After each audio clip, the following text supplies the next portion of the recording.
Assalamualaikum warahmatullahi wabarakatuh.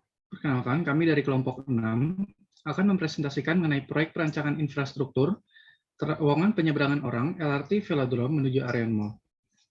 Adapun kelompok kami yaitu terdiri dari Amar Syahreza, Nadia Ganis, Prakas Rifki Maulana, dan Wanita Nahda. Outline yang akan kami sampaikan yaitu kondisi existing, metode konstruksi, preliminary design, sustainability, analisis struktur, manajemen konstruksi, spesifikasi teknis, dan kesimpulan. Berikut adalah lokasi, yaitu di Jalan Pemuda Rawamangun, Jawa Timur, yang akan menghubungkan LRT Velodrome menuju Arion Mall. Berikut adalah kontur lokasi terowongan yang kami dapatkan. Dan inilah tampak existing. Sebelah kiri adalah pintu keluar dari LRT Velodrome, dan sebelah kanan adalah akses menuju Arion Mall. Latar belakang dibangunnya TPO ini adalah volume pergerakan masyarakat yang cukup tinggi, kemudian aspek keselamatan untuk penyeberangan jalan, dan untuk mempermudah penjalan kaki dalam menyeberang dari LRT Velodrome menuju Arion Mall. Berikut adalah lokasi rencana pintu terowongan. Adapun constraint atau kendala pada lokasi terdiri dari adanya saluran drainase, traffic yang ramai, constraint utilitas yang banyak, dan area yang sempit pada titik dekat Arion Mall. Metode konstruksi. Site plan yang telah kami rancang sebagai berikut. Ada gudang, kemudian fabrikasi, direksi kit, barak pekerja, dan parkiran. Berikut adalah metode konstruksi yang telah kami lakukan analisis yang terdiri dari top down dan bottom up. Berdasarkan analisis yang telah kami buat, disimpulkan bahwa metode bottom up dipilih untuk metode konstruksi struktur terowongan. Selanjutnya, metode in situ atau precast kami membandingkan dari beberapa aspek.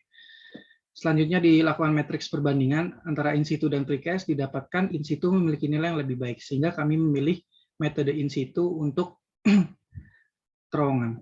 Selanjutnya matriks perbandingan dinding penahan tanah, kami membandingkan dari second pile dan solid pile, didapatkan bahwa second pile sebagai dinding penahan tanah utama terowongan.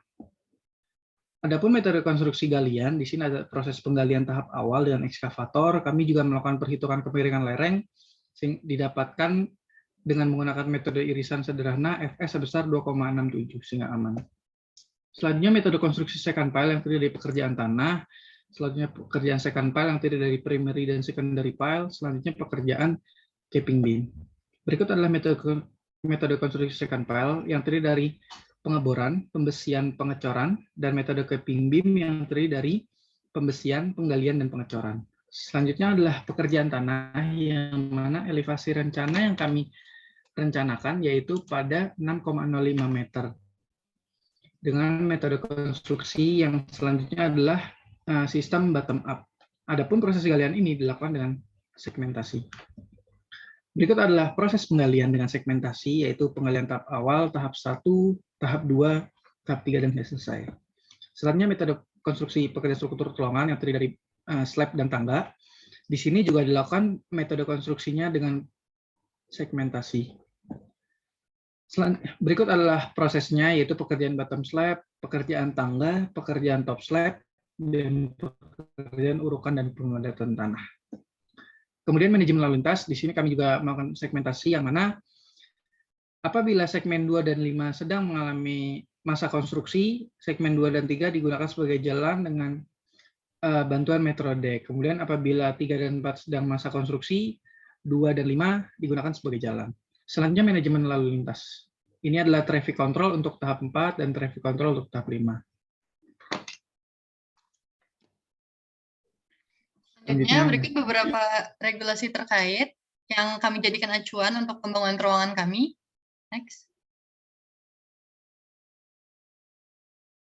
Kami merancang terowongan berbentuk letter U dengan panjang 44 meter, lebar 6 meter, yang mana memenuhi lebar minimum yaitu 2,5 meter, dan tinggi terowongan sebesar 3,5 meter, yang mana memenuhi tinggi minimum yaitu 3 meter berdasarkan SE Menteri PUPR tahun 2018.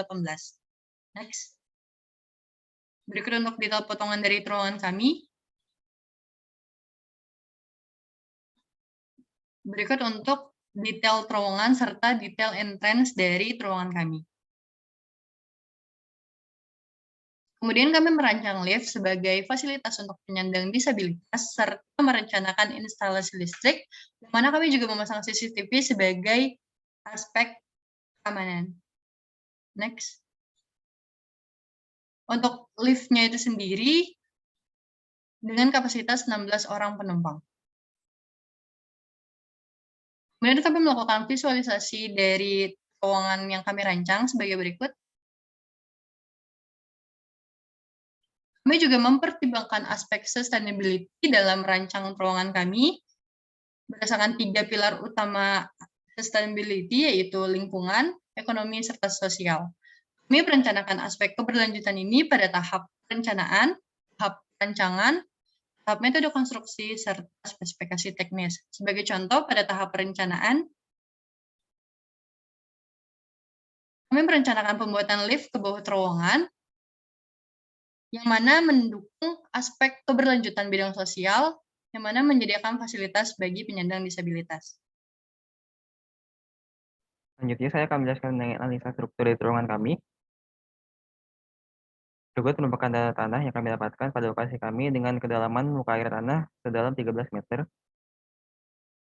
Kemudian kami meninjau pembandingan yaitu tegangan vertikal tanah, tegangan lateral tanah, dan beberapa jenis bahan, yaitu bahan mati, bahan tambahan, bahan hidup, dan juga kami menghitung settlement-nya. Lalu kami juga menghitung kedalaman secant file, didapatkan kedalamannya sedalam 9 meter untuk secant file-nya tersebut. Pada terowongan ini kami menggunakan pemodelan dengan software praktis, didapat untuk nilai gaya dalam normal, lintang, dan momen ultimate-nya sebagai berikut. Untuk komponen step atas, step bawah, dan secant file-nya. Lalu untuk tanggal kami memodelkannya dengan aplikasi SAP, dapatkan momen dan geser ultimate sebagai berikut. Untuk lift kami juga menggunakan pemodelan dengan aplikasi SAP, dapatkan gaya dalam momen, geser, dan tekannya sebagai berikut. Dari pemodelan tersebut kami menghitung tulangannya. Untuk konfigurasi tulangan untuk tiap komponen struktur dapat dilihat pada tabel berikut. Dan untuk daya dukung secant file kami menghitung sebesar 458,2 kPa. Kemudian untuk tindakan secant file-nya dapat terlihat terdapat secondary dan primary file. Lalu untuk denah capping beam dapat terlihat menerus sepanjang terowongan. Kemudian ini adalah detail dari tulangan secant file-nya, di mana secondary file terdapat tulangannya dan primary file tidak terdapat tulangan. Kemudian inilah data penulangan plat. Untuk plat atas dan plat bawah tipikal seperti ini. Berikut merupakan detail tulangan platnya. Untuk plat atas dan plat bawah sama dengan tulangan melintang D1950 dan tulangan panjangnya D19300. Selanjutnya ini merupakan potongan melintang untuk terlihat bagian timunan tanah, perkerasan jalan, slab atas, capping beam, dan secant file. Ini merupakan detail penulangannya dan sambungannya untuk capping beam dengan secant file dan capping beam dengan slab atas. Berikut merupakan potongan antara secant file dengan bottom slab-nya. Kemudian ini merupakan daerah tangga pintu utara dan pintu selatan, terdapat 3 bordes untuk tiap pintunya. Ini merupakan potongan tangganya dengan tulangan yang sudah kami hitung. Lalu berikut merupakan detail lift dan detail shear wall untuk liftnya itu sendiri. Kemudian ini merupakan detail pit lift, di mana tempat untuk menaruh mesin liftnya. Selanjutnya adalah pekerjaan perkerasan jalan yang kami rencanakan sebagai berikut. Kemudian untuk perbaikan jalannya sendiri, ini merupakan side plan yang dibutuhkan. Terdapat gudang, fabrikasi, direksi kit barak pekerja, dan parkiran.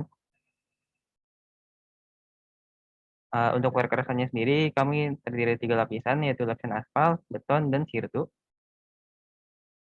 Untuk lapisan base-nya itu beton sendiri, kami menghitung dibutuhkan tulangan memanjang sebanyak D19200 dan tulangan melintang sebanyak D19500.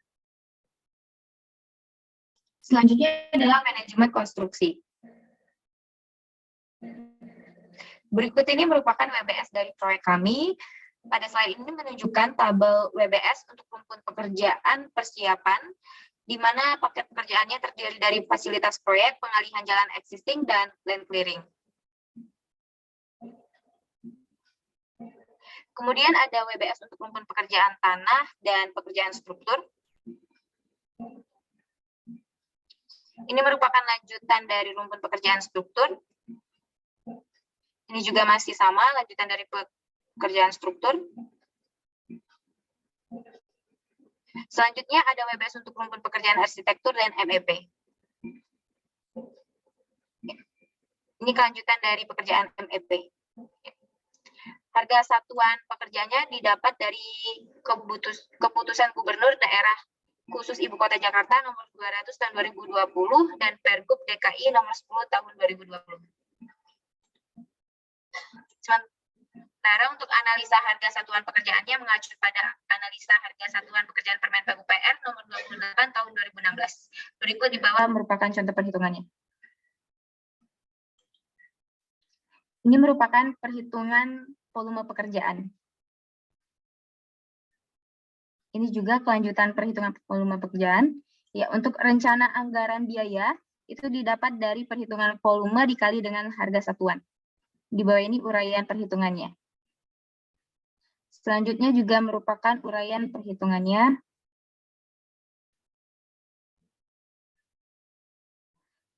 Nah, proyek ini membutuhkan biaya sebesar 16.339.753.729,5 rupiah dengan PPN 11%. Selanjutnya dilakukan perhitungan produktivitas alat berat. Sebagai contoh untuk alat berat dump truck dapat dihitung dengan cara mengalihkan kapasitas alat berat dengan faktor efisiensi, kemudian dibagi dengan waktu siklus. Ya, di sini ada perhitungan durasi pekerjaan, di mana dapat dihitung dengan cara volume dibagi produktivitas. Berikut ini kurva S rencana pada proyek kami. Kami merencanakan proyek berlangsung selama 30 minggu. Ini Gantt chart-nya, durasinya selama 208 hari. Selanjutnya adalah spesifikasi teknis yang kami rencanakan. Ini ada pekerjaan beton meliputi lingkup pekerjaan, bahan, dan peralatan. Ini merupakan spesifikasi teknis untuk mutu beton dan besi tulangan dan jaminan mutunya. Berdasarkan pemaparan kami sebelumnya, dapat disimpulkan menjadi beberapa poin sebagai berikut. Kami merancang proyek terowongan penyeberangan orang yang menghubungkan area sekitar stasiun LRT Velodrome dengan area sekitar Arion Mall yang berlokasi di Jalan Pemuda, Kota Jakarta Timur. Terowongan ini dibangun guna menciptakan infrastruktur yang dapat digunakan oleh masyarakat setempat, pengguna LRT Velodrome maupun pengunjung Arion Mall. Metode konstruksi yang digunakan ialah bottom up dengan cash in situ dan dilakukan dengan sistem segmentasi. Proyek ini tidak dilakukan di watering karena muka air tanahnya berada di kedalaman 13 meter. Dinding penahan tanah yang digunakan ialah second pile dengan diameter 0,6 meter dan kedalaman 9 meter. Yang mana second pile tersebut berfungsi sebagai dinding struktur terowongan itu sendiri. Kemudian kami melakukan analisis hitungan tulangan untuk setiap komponen strukturnya. Total durasi proyek dari proyek TPO ini memakan waktu selama 208 hari dan memakan biaya sekitar 16 miliar rupiah. Sekian pemaparan dari kami. Mohon maaf apabila ada salah kata. Terima kasih.